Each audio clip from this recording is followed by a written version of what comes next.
Salut à tous, on se retrouve aujourd'hui pour l'épisode 1213 du Zap Image. Donc aujourd'hui on a dépassé la barre des 344 000 abonnés sur la chaîne. Donc merci à tous ceux qui se sont abonnés ces derniers jours, ces dernières semaines. Et pour ceux qui ne l'ont pas fait, n'hésitez pas. Donc on commence aujourd'hui bien évidemment avec la Ligue des Champions et la deuxième demi-finale hier entre l'équipe allemande du Bayern Munich et l'équipe française de Lyon. Il n'y a pas de surprise les gars. Voilà, le Bayern a été supérieur à cette équipe de l'Olympique Lyonnais. Donc score final 3-0, donc un doublé de Serge Gnabry et un but de Robert Lewandowski. Donc le Bayern Munich se qualifie tranquillement en finale de Ligue des Champions. Après avoir gagné 8-2 en quart de finale, il gagne 3-0 pour vous dire que cette équipe allemande c'est quand même un sacré rouleau compresseur. Donc le Bayern en finale de Ligue des Champions cette saison. Donc on peut voir les stats du match hier. Donc Lyon les gars 9 tirs, le Bayern 19 tirs. On peut voir aussi que la possession a été côté allemand avec 66% de possession de balle. Et les tirs cadrés les gars, 8 tirs cadrés contre 3 seulement pour l'équipe de Lyon. Dommage, hein, Lyon aurait pu vraiment gêner cette équipe allemande, surtout en début de match. Ils ont eu quelques grosses occasions les Lyonnais, ils ont laissé passer leur chance. Après bien sûr, le Bayern a commencé à mettre son jeu en place, mais après bien sûr c'est compliqué à arrêter ces Allemands.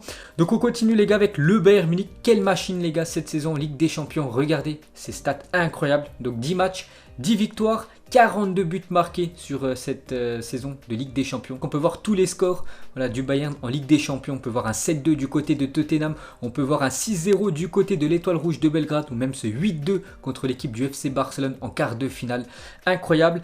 Donc le plus grand nombre de buts inscrits en une seule saison de Ligue des Champions. Donc le record les gars c'est toujours l'équipe du FC Barcelone qui avait inscrit 45 buts sur une saison de Ligue des Champions. C'était lors de la saison 99-2000. On peut voir que le Bayern les gars s'est marqué 40. Donc c'était quand il gagnait seulement 1-0, donc on rajoute 2 autres buts, donc ce qui fait 42 buts. Donc le Bayern les gars en deuxième position de l'équipe qui a marqué le plus grand nombre de buts inscrits en une seule saison de Ligue des Champions. N'oubliez pas que le Bayern a quand même joué 3 matchs de moins que l'équipe du Barça, parce que le quart de finale c'était simplement sur un match. La même chose pour la demi-finale, ils n'ont toujours pas joué la finale, pour vous dire, hein. L'attaque du Bayern est vraiment impressionnante cette année. Donc pour continuer avec eux, regardez cette série incroyable de cette équipe allemande, 29 matchs sans défaite quand même pour cette équipe du Bayern, toute compétition confondue. Donc sur ces 29 matchs, c'est 28 victoires, un match nul, c'était contre le RB Leipzig en championnat au mois de février dernier, et leur dernière défaite remonte au 7 décembre 2019 contre le Borussia Mönchengladbach, pour dire que c'est quand même incroyable cette série qu'ils sont en train de nous faire les Allemands. On continue avec eux les gars, toute compétition confondue. En 51 matchs, 158 buts pour cette équipe allemande du Bayern Munich. N'oubliez pas que dans le championnat de Bundesliga, il y a seulement 18 équipes. Donc il y a moins de journées de championnat que dans les autres grandes ligues européennes. Donc malgré ça, les gars, ils ont quand même marqué 158 buts, toutes compétitions confondues. Vraiment des stats incroyables. On continue les gars avec Robert Lewandowski. Donc sur ces 158 buts inscrits par le Bayern cette saison. Donc Robert Lewandowski, on a quand même inscrit 55. Donc on supprime le ballon d'or l'année où il est au-dessus de tous. C'est vrai qu'il y aurait eu le ballon d'or 2020. C'était sûr à 100% que ça aurait été Robert Lewandowski qui aurait remporté ce trophée, tellement qu'il est bon cette saison, le Polonais. Donc on continue avec lui les gars. Donc en Ligue des Champions cette saison, c'est 9 matchs, 15 buts et 5 passes D pour Robert Lewandowski. Donc il a 15 buts cette saison en LDC. N'oubliez pas que le record, c'est Cristiano Ronaldo qui le détient avec 17 buts en une seule saison de Ligue des Champions. C'était lors de la saison 2013-2014. On peut voir qu'à chaque fois sur le podium, c'est Cristiano Ronaldo. Mais maintenant à la troisième place, c'est CR7 et le Polonais Lewandowski. Et pour continuer avec Robert Lewandowski a marqué au moins un but lors de chacun des 9 matchs de Ligue des Champions qu'il a disputé cette saison. Donc depuis le premier match contre l'Étoile Rouge de Belgrade et le match hier contre Lyon, à chaque fois il a marqué au moins un but en une soirée de Ligue des Champions. Robert Lewandowski, pour vous dire qu'actuellement c'est lui le meilleur numéro 9 de la planète. Ensuite on va parler d'un autre joueur du Bayern Munich, lui aussi qui nous fait une saison énorme, c'est Serge Gnabry, l'Allemand. Donc déjà il est élu homme du match de cette demi-finale de Ligue des Champions, vu qu'il a inscrit un doublé hier, le joueur Gnabry. Et pour continuer avec lui, regardez son magnifique premier but, on peut voir quand même 5 Lyonnais autour de lui, mais il a quand même réussi à nous mettre un boulet de canon les gars, surtout du pied gauche, il est droitier Serge Gnabry, et grâce à ce but, donc le Bayern a ouvert le score hier. Et pour finir avec lui les gars, une petite anecdote parce qu'il a été sous-estimé dans le passé, Serge Gnabry. Quand tu fais le meilleur choix de carrière possible après avoir été sous-estimé, donc à l'époque d'Arsenal, parce qu'il jouait du côté des Gunners, donc Gnabry a joué 21 matchs avec les Gunners en 4 saisons, c'est très peu, car Arsène Wenger trouvait qu'il était fragile, il se blessait très souvent et va le prêter une saison à West Bromwich. En 6 mois, le coach Tony Pulis, donc l'entraîneur de West Bromwich, l'aligne seulement 3 fois et déclare que le joueur n'est pas au niveau pour West Bromwich. En janvier 2016, il revient à Arsenal et est laissé à la disposition de l'équipe réserve. réserve. Il jouait même en équipe B quand même du côté de Arsenal, Gnabry. Donc du coup, il décide de rentrer en Allemagne au Werder de Brême où il effectue une belle saison avant de signer au Bayern. Puis vous connaissez la suite, hein, ne jamais abandonner. Vraiment grand respect à Serge Gnabry actuellement. Mais il est quand même l'un des meilleurs attaquants de la planète parce qu'il nous fait une saison énorme, l'Allemand. Ensuite, pour continuer avec le Bayern, donc ils se sont qualifiés pour leur 11e finale de Ligue des Champions. Seul le Real Madrid 16 fait mieux dans l'histoire. Donc on peut voir les équipes qui ont disputé le plus de finales de Ligue des Champions. Donc en première position, le Real Madrid, 16 finales pour je crois 12 victoires, 12 ou 13, je me souviens plus exactement. L'AC Milan et le Bayern, les gars, 11 finales. Donc le Bayern, 11 finales, 5 remportées et l'AC Milan, 11 finales, 7 remportées. On peut voir après Liverpool et aussi la Juventus. La Juventus, les gars, 9 finales, seulement 2 remportées. Ils ont beaucoup perdu en finale cette équipe de la Juventus. Donc on peut voir l'affiche, les gars, de cette finale de Ligue des Champions. Le Paris Saint-Germain contre le Bayern Munich. Bien évidemment, ça sera dimanche à 21h. Donc on va en parler beaucoup dans les jours qui vont arriver de cette finale de LDC. Donc Paris et le Bayern vont s'affronter dimanche pour la deuxième finale franco-allemande de l'histoire de la Ligue des Champions après Bayern Saint-Etienne en 1976. Donc les Allemands s'étaient imposés 1-0 contre les Verts. Donc cette fois-ci, les gars, on va parler de l'équipe de Lyon. On a beaucoup parlé du Bayern, on va parler de l'OL qui a quand même fait une saison magnifique en Ligue des Champions.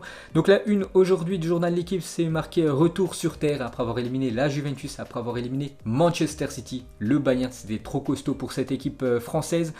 Donc une déclaration de Rudi Garcia, il a dit si on avait mené, je ne dis pas que l'on se serait qualifié, mais le match aurait pris une tournure différente. Je suis fier de mes joueurs et du plaisir qu'on a pu offrir aux supporters. Voilà ce que dit Rudi Garcia. Donc je pense que vous avez tous vu le match hier. Vous avez bien vu que Lyon a eu 2 énormes occasions en début de match. Donc Depay et Toko Ekambi qui a touché le poteau. Malheureusement pour Lyon, ça s'est pas clôturé sur un but parce que peut-être bien sûr ça aurait changé la donne du match. Donc on va en faire des cauchemars. On peut voir le poteau de Toko Ekambi et Neuer aussi qui a été très bon, le gardien allemand, les gars. Il a retrouvé sa forme, il a 34 ans, mais hier ça a été un mur. Le gardien Manuel Neuer, donc pour revenir sur Toko Ekambi qui a buté plusieurs fois quand même sur Manuel Neuer et aussi il a touché le poteau. Donc on peut voir que le journal de l'équipe lui a donné seulement une note de 3. C'est qu'il a loupé trop de face à face. Il aurait pu vraiment donner l'avantage à Lyon dans ce match. Cette fois-ci, les gars, une déclaration de Hansi Flick, l'entraîneur du Bayern. Il a dit on a eu de la chance, surtout en début de match quand Lyon a loupé ses occasions. Parce que comme j'ai dit, Lyon aurait marqué 1, peut-être 2-0 en début de match. Ça aurait changé bien sûr la philosophie de ce match. Donc on continue avec cette équipe de l'Olympique Lyonnais. Donc c'est officiel.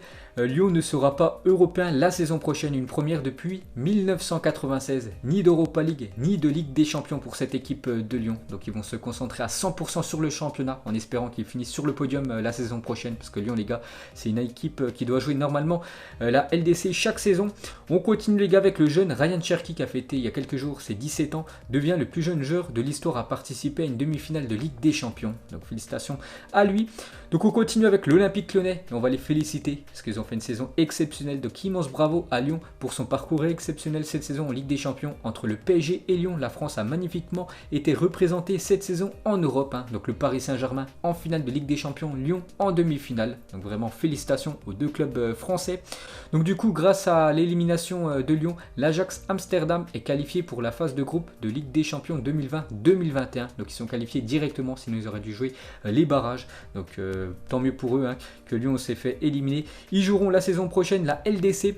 Pour continuer avec cette affiche hier, donc le match était diffusé sur TF1 et TF1, les gars, a fait un énorme score en termes d'audience. Plus de 6 684 000 téléspectateurs ont regardé le match de Lyon face au Bayern sur TF1. Donc beaucoup de personnes ont regardé hier malheureusement la défaite des Lyonnais. Donc on peut voir du coup ce tableau final de cette Ligue des Champions, les gars. Donc la finale sera le Paris Saint-Germain contre le Bayern Munich. Donc les matchs, c'est vrai, se sont enchaînés quasiment tous les 3 jours. Il y avait un match de Ligue des Champions pour finir cette LDC un peu spéciale cette année. Donc on peut voir les 4 joueurs nominés pour le titre du meilleur joueur cette semaine en Ligue des Champions. Donc en demi-finale, on peut voir Angel Di Maria, Gnabry, Neymar et Robert Lewandowski. Donc moi je donnerais à Angel Di Maria qui a été très bon, un but et 2 passes D pour l'Argentin. Et le plus beau but, on peut voir Gnabry, Lewandowski, Di Maria et Marquinhos. Donc moi cette fois-ci je le donnerai à Serge Gnabry avec son premier but hier contre Lyon. Ensuite du coup on peut voir les 2 affiches de ces finales de Coupe d'Europe. Donc l'Europa League, ça sera demain Séville contre l'Inter et dimanche le Paris Saint-Germain contre le Bayern sur TF1. N'oubliez pas cette finale à 21h.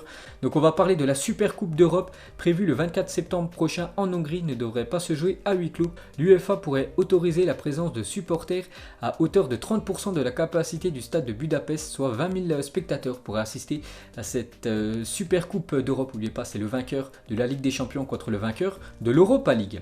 Ensuite les gars, on va parler du Paris Saint-Germain à J-3 de cette finale historique du PSG en Ligue des Champions. Donc une bonne nouvelle les gars pour le PSG, c'est vrai qu'on parlait souvent de mauvaises nouvelles, mais cette fois-ci une bonne nouvelle, c'est Keylor Navas, le gardien, pour être apte pour la finale de Ligue des Champions. Le gardien parisien est attendu à l'entraînement collectif aujourd'hui et son entourage est confiant pour sa participation au match de dimanche. N'oubliez pas qu'il avait déclaré forfait lors de la demi-finale contre le RB Leipzig et il devrait être bien là les gars dimanche, et ça c'est une très bonne nouvelle les gars de voir Keylor Navas certainement dans les buts parisiens dimanche contre le Bayern. Donc selon RMC, Keylor Navas est attendu ce jeudi à l'entraînement collectif et il pourrait être prêt ce dimanche pour disputer la 4e finale de Ligue des Champions de sa carrière. Donc il a déjà disputé 3 finales gagnées avec cette équipe du Real. C'est pour ça que c'est un joueur décisif les gars, et ça c'est quand même une très bonne nouvelle pour le club parisien.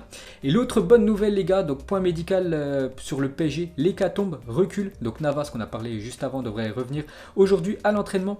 Et on va parler surtout de Marco Verratti à participer à la séance composée de joueurs qui ont peu ou pas joué la demi-finale. Ça sent bon. Aussi le retour de Marco Verratti, titulaire certainement dimanche soir. Ensuite, pour continuer avec les joueurs du Paris Saint-Germain, donc si le PSG gagne la Ligue des Champions, chaque joueur touchera une prime de 1 million d'euros brut. D'après l'équipe, on peut voir la répartition de cette prime. Donc les joueurs du PSG toucheront plus de 1 million de primes. Donc la Ligue des Champions, si bien sûr ils gagnent ce trophée dimanche, ça sera une prime de 500 000 euros. Donc la Ligue 1 qui est déjà acquise pour le club parisien, c'est une prime de 400 000 euros.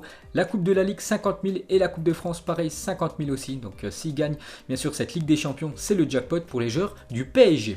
Ensuite, pour continuer avec cette équipe du Paris Saint-Germain, donc le PSG propose la diffusion sur écran géant de la finale de la Ligue des Champions au Parc des Princes, dont l'accès sera limité à 5000 personnes et c'est officiel. Donc il y aura un grand écran du côté du Parc des Princes pour que les ultras ou les supporters du PSG puissent assister à cette finale ensemble sur grand écran. Voilà, une petite info sur cette finale qui est dans moins de 3 jours. Une déclaration les gars du consultant Rio Ferdinand, consultant d'une chaîne sportive britannique, sur Kylian Mbappé. Il a dit: il est le joueur le plus proche de Ronaldo. On n'a jamais vu cela. Lorsque vous regardez Mbappé jouer, il vous fait sentir comme un enfant. Donc quand il parle de Ronaldo, c'est R9, le Brésilien. Donc voilà, il est vraiment choqué du niveau de Kylian Mbappé, en espérant que le crack français remporte sa première Ligue des Champions dans quelques jours. On continue les gars avec la Ligue des Champions, mais la Ligue des Champions junior. Donc hier, Lyon qui joue un quart de finale contre l'équipe autrichienne de Salzbourg et défaite des Lyonnais. Malheureusement, ils se sont inclinés en quart de finale 4-3. Donc Lyon s'incline en quart de finale de la Youth League. On peut voir que c'était très chaud. On peut voir qu'il y a eu quelques altercations entre les joueurs autrichiens et les joueurs français hier. Mais du coup, c'est l'équipe de Salzbourg qui se qualifie en demi-finale. Il y a eu une scène incroyable les gars dans ce match. Donc Lyon affrontait Salzbourg en quart de finale de la Youth League et a obtenu un penalty en tout début de match. Donc le premier penalty arrêté par le gardien, mais il a été retiré car le gardien était avancé. Donc du coup, penalty retiré. Une nouvelle fois, le gardien l'arrête, mais le gardien était encore avancé. Et le troisième coup, arrêté par le gardien. Donc malheureusement pour cet attaquant lyonnais. Donc le jeune Florent Da Silva a tiré les 3 penaltys et les a tous ratés. Lyon du coup a perdu 4-3 et est éliminé de la Youth League. Une petite info insolite sur cette rencontre. Et pour finir les gars avec la Youth League, donc Salzbourg jouera contre l'équipe du Real Madrid, parce que le Real hier jouait, donc les U19 du Real Madrid, en quart de finale contre l'Inter Milan, et le Real s'est imposé 3-0 en quart de finale. Donc du coup, Real Madrid contre l'équipe de Salzbourg en demi-finale de la Youth League. Et on va finir ce Zap Image bien évidemment avec la finale de la Ligue des Champions dimanche entre le Paris Saint-Germain et l'équipe du Bayern. Donc mettez-moi en commentaire pour vous qui va gagner tout simplement cette finale de LDC. Donc moi je vous ferai une vidéo les gars spéciale, c'est pour ça que je vous donnerai voilà dans cette vidéo pour moi qui gagnera cette finale. Donc vous mettrez tout ça en commentaire. Donc voilà les gars, la fin de ce Zap Image 1213. Donc si ça vous a plu, un petit like, je vous ferai l'épisode 1214 demain. Donc moi je vous laisse et je vous dis à la prochaine comme d'habitude. Ciao à tous.